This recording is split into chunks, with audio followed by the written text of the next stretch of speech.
Good morning, friends, and those watching here live and those watching on YouTube later on. Welcome to the video. Today, I am talking about actually kind of a hot button topic. I'm going to get into it in just a minute. It's going to be franchises as opposed to or versus local brokerages. So if you're watching with me, good morning. I'm going to give just a few minutes, like I like to do, just a minute or two to allow some people to enter the live video. William is watching with us. Good morning, William. Thank you for watching. I think it's going to be a very interesting topic today. It's one of those things where it's very easy to get passionate about certain topics, and this is one of those topics where you can get passionate, you can get almost carried away sometimes talking about things like this. So those to me are the most fun ones to do because I feel like I'm really, like my heart's in it. So good morning to those watching. And again, for anyone who doesn't know who I am, or if this is your first time watching, my name's Phil Debin. You can find me at thatgoodagent.com. My social media, I'm also at That Good Agent on Twitter, on Instagram, and mostly on YouTube. That Good Agent is the name of the page where you can find a lot of different videos, a lot of information, so that you can be more informed when you are buying, selling, investing, whatever the case may be. So we're going to get started in just a few moments here. It is now 9 o'clock, so it is time for us to begin. But I'm just going to give maybe another 30 seconds before we jump into the program. So as I mentioned, I'm Phil Debin. I am located in Baton Rouge, Louisiana. I am the broker and owner of Goodwood Realty here, and been in real estate for quite some time, for the better part of 15 years going on. Originally from New York, so I got a lot of friends and family still in New York. And if you're in New York and you're watching, welcome. Thank you for watching. If you're in Louisiana watching, welcome and thank you for watching. And if you're anywhere else watching, welcome and thank you for watching. And please drop a little emoji, drop a little something in the chat so I know you're here, because I see that there are people in the video. Right now we've got 4 people watching, but I don't know who you are just yet. So please go ahead and drop a little emoji, say hey, say wave, or say hi, or whatever the case, and I'll know who's with me. So let's get into it. Like I mentioned, this is going to be a hot button topic. And the reason I say that is because I am the broker at a local brokerage. So when I say franchises, large companies versus local brokerage, automatically I think that a lot of people will assume he's going to bash the franchises. That's what he's here to do. Good morning, Jamiel. Thank you for waving. I hope I said your name right. You're going to have to call me and tell me how to pronounce that. But good morning. I'm happy to have you here. So a lot of people might think, oh, I'm here to just bash the franchises because I'm the owner of a local brokerage, right? But if you've ever seen any of my videos, you know that that's not what I do here. I don't give a biased opinion. I just speak to my own personal experience. And for those of you who may not know, I was with a large franchise for about 6 years before I opened Goodwood Realty. So that said, I've definitely had the experience on both sides of the coin. And again, I'm going to speak to my experience. I'm going to speak from my heart and to my knowledge.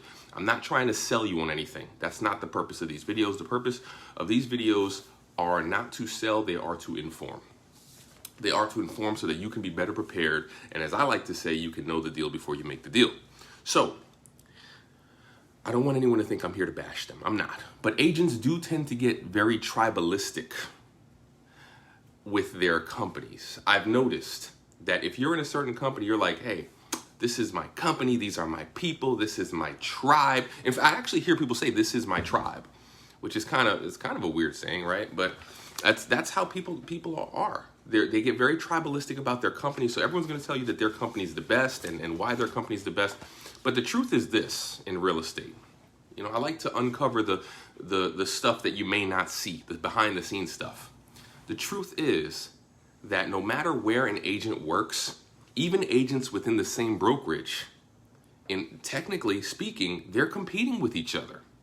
So as much as you can say, hey, this is my tribe, these are my people, this is my company, and I love this company so much, At the end of the day, everyone, even within the same company, represents competition. Now, does that mean that there's no cooperation? Absolutely not. Even when we work a specific deal and we're representing a client and there's an agent on the other side of the table representing the other client, and those clients have absolutely conflicting interests, there's still cooperation that goes on. So there's a lot of cooperation in our industry. There's a lot of cooperation within brokerages, meaning people will help each other out, they'll teach each other, they'll help each other.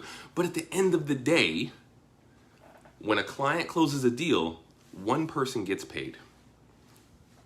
So we're all out here, in essence, and again, in a technical sense, we're all competing for the same clients. Every agent in this city, every agent in this country is competing for you, the client. You know, unless we're splitting the deal and actually, but then again, then you're splitting the money, right? So this sort of informs the discussion, because brokerages typically don't function like a typical employer. So let's begin with what even is the expectation of a franchise agent. And I'm going to focus the discussion mainly on the franchises, on the big companies. The reason why I'm going to do that, again, not picking on the big companies, and like I said, I may not say that they're bad, I may not say that they're good. We don't know yet. We'll get there. But the reason I'm going to center it around the franchises is because with the local companies, that's very nebulous. It's very amorphous. They can look like anything because they're all different. So there's no form, there's no shape that I can pinpoint and say this is what a local company looks like, because they all look different. Franchises, on the other hand, tend to have a little bit more form to them. So they're a little bit easier. They're a little bit of an easier target to look at and say this is what they do. Okay. So as a consumer, typically, and you're the buyer, you're the seller, you're the investor, you're the consumer. As a consumer, you typically expect from any franchise that there's going to be a certain experience or a certain standard, a certain level, right? And in a lot of cases, this is true, right? I'm in Louisiana, so if you go to Raising Cane's, and everyone here knows what Raising Cane's is, so don't pretend you don't. And I know you've been there. I was there last night. I'm not gonna lie. So if you go there and you pull up to the drive-thru, you expect to hear chicken, what you picking, or whatever the thing is that they do, right? If you go to Chick-fil-A, you expect that you're gonna say thank you, and they're gonna say what? My pleasure. See, there are standards across the board, right? Even uniforms, right? That delivery comes, you got the guy, he's wearing his brown, or the woman, she's wearing her brown uniform with the little shorts, right? Driving the truck with the little open door, and what can brown do for you? So we know that there are standards, there are baselines inside of franchises, but in real estate franchises, and this is where we have to understand how real estate works, it's a little bit different. Because is that even the main focus of the real estate franchise, the service standards, the consumer standards? Well, here's the thing. Real estate is different. A real estate brokerage, technically speaking, is not an employer of the agents that work there. Let me repeat that, or let me say it differently, actually. The agents are not the employees of the brokerage. They do not get paid a salary. They are not paid hourly. They are not paid a wage. They are independent contractors who earn commissions. Independent contractors. Remember, I said they're all technically competing with each other, right? They're all independent contractors. They don't get paid unless they sell something to you, the consumer. So that said, that means two things. The fact that the real estate brokerage is not an employer means two things. Number one, they can't tell agents what to do.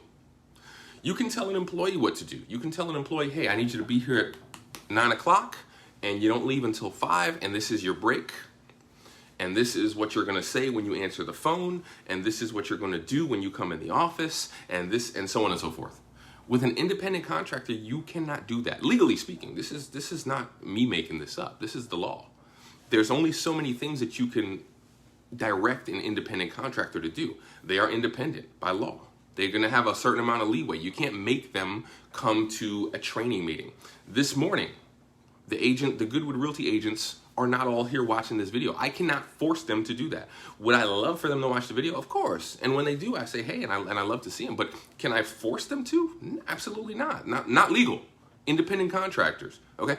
There might be one or two brokerages out there where the agents are actual employees, but that's rare. That is usually 99.99% of the time, that's not happening. Okay? Most of the time, the agents are independent contractors. So number one, the brokerage cannot tell the agent what to do. Number two, brokerages need to attract agents and keep them. Understand this, that it's the agents who bring the money into the brokerage. It's not the other way around. We're not paying a paycheck out to the agents. The agents bring their commission check into the brokerage. The brokerage usually keeps a percentage of that and gives the rest to the agent. Or they might charge a monthly fee or whatever the case may be. But in reality, not in a technical sense, because in the technical sense, when the agent gets the check, yeah, the brokerage name is going to be on that check. But in reality, it's the agent that's paying the brokerage, not the other way around. So in order for a brokerage to survive and thrive, a brokerage must, one, attract agents, and two, keep the agents. Okay? So in a strictly business sense, the agent is the actual client of the broker. The brokerage is not necessarily looking for the consumer, for the buyer and the seller. They're looking for the agents. That's the people that they're trying to keep happy, the agents. That's the ones they're trying to attract, the agents. Okay? So the product that the brokerage is providing is the company's ability to assist that agent in earning more money. Okay? It's helping the agent's bottom line. So that's what a brokerage offers. The brokerage says to the agents, hey, we can help you earn more either by helping you to earn more money or spend less, keep more in your pocket. Maybe our costs are low or our training is so great that you're going to make more money. But the whole point is the brokerage is offering their ability to help the agent to make more money, and the agent is really the client. That's the target of the brokerage, is the agent. Okay? Now, don't get me wrong. To the individual agent, you are the client. You the buyer, you the seller, you the investor, you the consumer, you're the client of the agent. And even to the broker himself, the person who actually has the broker's license and is responsible for all those agents, you are the client. But think about this. A lot of times the owner of a real estate company is not the broker. Yeah, you have some broker owners. A lot of times the owner is just the owner. They're not the broker. You're not their client. You're a client of the agent and possibly even, and by extension, the broker. But the owner of the real estate company, their client is the actual agent, and they want to get as many agents as possible. Okay, unless the owner is also an agent and selling real estate. So the main focus is not always, or generally speaking, it's not consumer experience. Consumer experience does help the agents get more clients, right? So if I, as a broker, can say, hey, I can teach you how to create a great consumer experience, that will help you to get more clients. Well, I might do that, but that's only one piece of the puzzle. That's only one piece of the puzzle. Because it's not only, hey, the consumer experience gets you clients, it's also I'm going to teach you how to lead generate, how to reach more people. I'm going to teach you how to market, how to brand yourself. All these things will help you get clients. I'm going to teach you how to close the deal as well, because it's not just getting the clients, but you got to make the money and actually close the deal, right? So the client experience, the consumer experience, is a small part of that equation when it comes to what the broker is actually trying to teach the agent. Okay, so the two biggest reasons that an agent are going to choose a company are A, the support that they get, right? So whether it's training, tools, technology, help, whatever the case may be, and two, the price. That's why agents choose brokerages, and so that's what brokerages are going to be pushing out to the agents. They're going to say, we've got the best training, we've got the best technology, we've got the best tools, we've got the best coaching, and we offer the lowest price. Because remember, the agent's the one paying the broker, right? So let's talk about the consumer experience a little bit. It's a part of the equation, but remember, it's not the whole equation for the agent, for the company. It's not the biggest part of the equation. So where does the consumer experience come from? Okay, the consumer experience comes from the agent. Each individual agent creates their own unique consumer experience for you, the buyer, you, the seller. That's where that consumer experience comes from. So in every brokerage, there are going to be agents that provide a great consumer experience and those that provide a lousy consumer experience. You're going to have good and bad agents in any brokerage, whether it's a franchise, whether it's a local brokerage. Just like you're going to have agents that make a lot of money. They're high earners and low earners. Look at any franchise. There are going to be those that make six figures and those that don't make a dime. Same thing happens with the local brokerages. You're going to have those realtors or real estate agents who work for the local companies that make a lot of money and those that don't make a dime. So it's up to the agent. 99.9% of any agent's business, I'm going to say, is a result of the individual, not the company they work for. So just to review, even a franchise, again, has independent contractors. They cannot make them take the training. They cannot tell them or force them how to run their business. Okay. So does a franchise standardize at all? Right? What about trainings? Maybe some might say, well, a training, this franchise here has a very, very good training program, standardized training program. Well, remember, they can't force the agent to go. The agent has to want to take the training. Even if they did have a great training program, it's up to the individual agent to go and take the trainings. Okay? And remember, if they do go to the trainings, that 99% of those trainings are not focused on the consumer experience. They're not focused on making sure that you, the consumer, have a wonderful result. They're focused on how can the agent grow their business, because that's what attracted the agent to that company. Remember, the agents work there so they can make money. That's the point of working. We work to make money. We might love what we do. I love what I do. Come on, I talk about it every day. If you don't know by now that I love what I do, you're not watching. But at the end of the day, we do this to earn a living, to make money. So the agents are attracted to the companies because they think they're going to make more money. Therefore, those trainings that they're going to are catered to that. How can the agent make more money, right? So the consumer experience is a part of that, but the much bigger part of that is lead generation. We're teaching you how to, how to brand, how to design your signs, how to knock on doors. We're teaching you scripts, what to say. Well, what happens when you talk to a client and the client says, well, I don't want to pay a commission. Well, this is what you say here. This is the training, da-da-da-da. It's verbal jujitsu. That's the trainings that these agents are going to. Not necessarily how can I serve the client to the best of my ability. That's only a part of it. It can be there, but it's only a part of it. But let's pretend, let's say that we're in the imaginary world now, okay? Let's pretend for a moment that that brokerages were employers. Agents were employees, and they had to attend every training. They were forced to abide by the franchise's standards in every single way, just like a McDonald's employee or a UPS employee. Would that even be a good thing? That's a question. Think about that. What are standards? What even are franchise standards? Standards represent a minimum, not a maximum. Remember that. Standards are a minimum bar to cross. If you've crossed that bar, you've met the standards, you're fine. You can stay with the company. You can stay with the brokerage. Okay?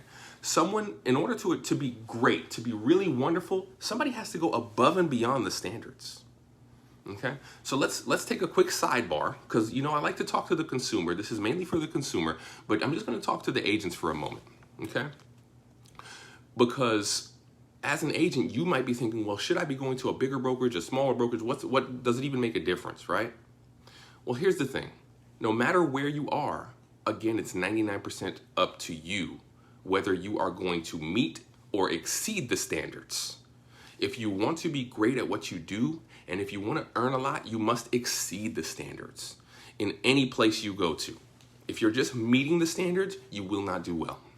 Even if you look at a mega agent, right? Look at the biggest agent, and let's say they're in a franchise. Let's say they're in the top franchise in the world. Okay, I want you to notice this. Look at that agent, watch what they do, and I promise you, they're going to be constantly talking about what book they're reading. They're going to be taking coaching from outside the company. They're going to have MBA next to their name. There's going to be something. They're going above and beyond whatever trainings they're getting, because you have to go above and beyond to reach greatness. Any trainings, any franchise standards are just that, standards. That is a minimum. All right, that's the end of my sidebar. But we were talking about just a moment that standards represent a minimum bar to clear, right? So this is why, and I know it's true here in Baton Rouge, and it's probably true everywhere else, right? Think about a place like McDonald's, right? We know what the minimum is, right? The fries have a certain taste. The Big Mac has a certain order with the, 2 all beef patties, lettuce, salt, not lettuce, pickles, onions, I don't know. You can tell I don't eat a lot of Big Macs, right? But even with those standards, you still can have a good McDonald's and a bad McDonald's. You might be like, hey, don't go to the McDonald's on 5th Street. That's kind of the nasty, gross McDonald's. Go to the one uptown because that's the nice McDonald's. That's the clean McDonald's, right? Why? Both of them meet the standards. Both McDonald's meet, because if they didn't meet the standards, they would not be allowed to exist as a McDonald's. They both have golden M's outside. They don't have green M's and red M's. They got to meet the standards. They both have the same menu. They cook the food the same way. But the difference is, at the good McDonald's, they're going above and beyond those standards, right? At the bad McDonald's, they're just meeting the standards, or they're just hovering somewhere around the standards, okay? But standards are not a bad thing. Standards are a good thing. This is why, as an example, let's pretend for a moment that you're driving through an area you've never been to before. Smaller towns, not a big city, small town, never been there before, and you're hungry, you're thirsty, you want to use the bathroom, you got to stop. You need a pit stop, right? Jessica, thank you for the comment. I love it, right? She says you have to be willing to go above and beyond, not just for your clients, but for yourself too. I love that. And that's true. Yeah, for your own business, you got to go above and beyond, and for your client. But that's up to the individual. Remember, it's not the company. The company's just setting the minimum standards. So we're driving through a small town, okay? You've got to stop. You got to use the restroom. You're hungry, you're thirsty.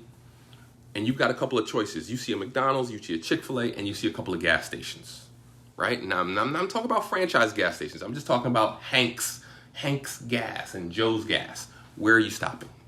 You've never been to this place, never been to this town before. You're stopping at the McDonald's. You're stopping at the Chick-fil-A. You're stopping at the franchise. Why? Because they have standards. They do have a minimum standard. So standards are not a bad thing. If you go to Hank's, there's a good chance he hasn't cleaned that bathroom since 1992. We don't know. You don't know because there's no standards. For Hank to have his name on that sign, that's Hank's decision.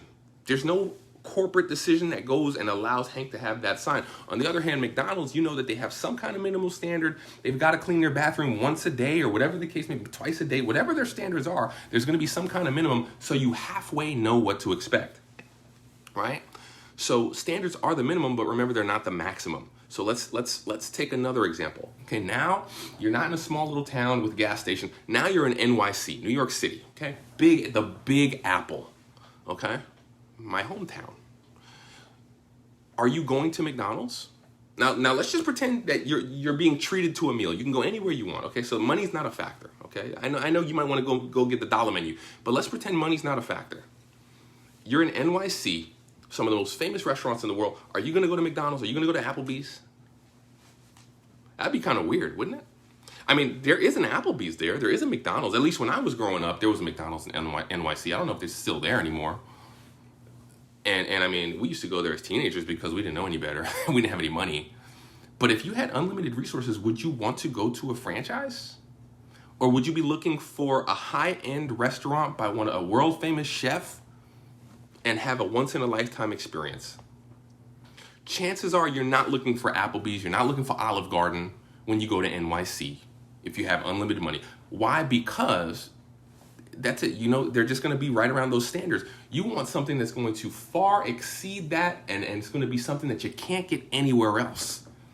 And typically, you're not going to get that experience from a franchise. Now, there are some great franchises out there. There are some really top Del Frisco's and Ruth's Chris. There are some good ones out there.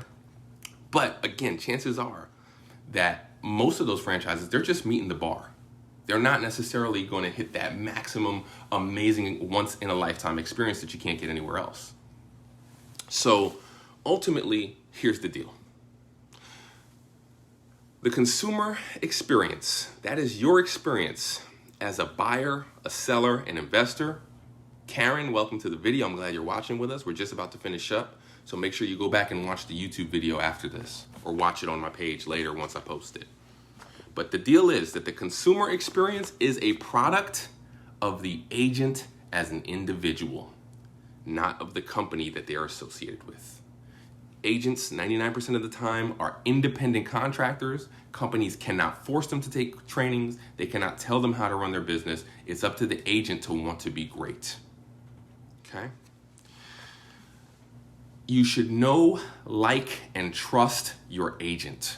That's how you know that you're going to have a good experience, because you know, like, and trust that agent. You know that that is a hardworking person, that is an experienced, dedicated, knowledgeable, honest, considerate, trustworthy person. If they are that type of person, they're going to have those type of standards in their business. If they have those type of standards in their life, they'll have the same high standard for their business. Okay? Any agent, whether with a franchise, whether with a small company, if they want to be a great, wonderful, incredible, the best possible agent they can be, they're not just going to rely only on the trainings of their company. They've got to move beyond that.